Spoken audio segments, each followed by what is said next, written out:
Welcome to the Genius Factory. Enjoy the video. You begin with clean data, a start column and a stop column. Enter actual Excel time values. If you imported text, convert with time value so Excel treats them as times. Next, in a new column, label it downtime. This is where you'll calculate lost time. Once done, subtract stop minus start for each row to get duration. Make sure to format the result as H, mm, SS so totals stack beyond 24 hours. This avoids misreading 1-hour offsets. Now you refine the raw durations. Enter equals B2A2, then if stops can cross midnight use equals MOD, B2A2, 1 to wrap negative times into positive values. Once applied, copy the formula down the column for all rows. This gives per event downtime. You should also trim or filter zero duration rows to avoid skewing totals.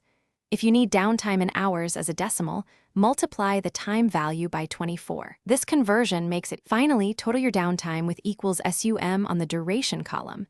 Keep the H, mm, SS format for readable totals or multiply by 24 to get decimal hours for reports.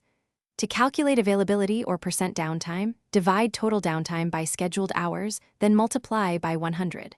If sums look wrong, check for common issues: blank cells, text-formatted timestamps, or misplaced start and stop values. A quick fix is to wrap inputs in value or time value and reapply the correct cell format.